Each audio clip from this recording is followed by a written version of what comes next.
Ni urugamiriri wa kamiti ya kuhurana na ungumania ya EACC unyitaniri na maabitha kuma ruhonge rwa KURAMATA MITITU rwa KFS aria mekinyitie mutito-ini wa Karura niguo kwa MAKIRIA uramati wa mugunda wa eka 17.5 uria hau kabere watuire wigwateirwo mugaru na watho mutito-ini uyu. Kuringana na EACC, mugunda uyu uria urathingiririo gukorwo uri wa thogora wa makiria ciringi bilioni 2.8 wegwateirwo ni uria wari MINISTA wi hinya thirikari-ini ya JJ KAMOTHO na uria wigwateire mugaru na watho iri itua ria igoti cira-ini uria EACC yandikithitie kuma mwaka wa 2007 rigitua ati mugunda uyu ni wa muingi. This asset was acquired by some individuals way back almost 30 years ago, when most of the people here probably were not even born.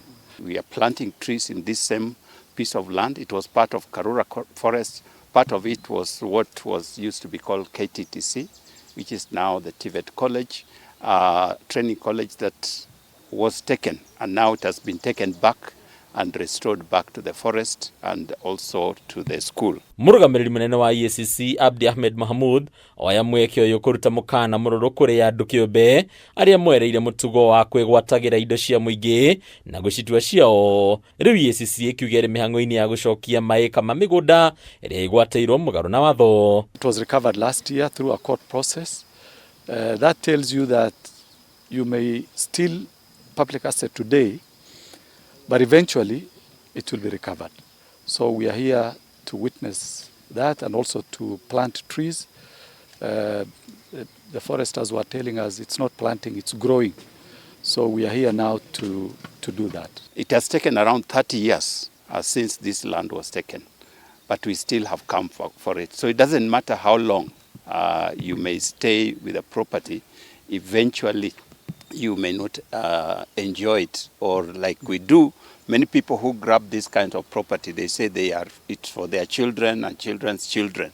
But indeed, the children of this particular individual is not going to benefit from it. Ningi kamiti no nwetaririe ati mutugo wa kwigwatira migunda ino ni wihiririe muno makiria ici ikwi kuria EACC ikirite mukonde gukorwo ikirumanira na mateta ma mageria ma kwigwatirwo kwa migunda mitito-ini ta Ngong'u undu umwe na mutitu wa Ololua. We also have a complaint on the illegal acquisition of a parcel in Karura forest, in Ngong forest, Ololua, and many other areas where private individuals decided to grab, as they call it here, and we are investigating. Eventually, we believe all public assets should go back to the public to serve the intended purpose, to serve the public.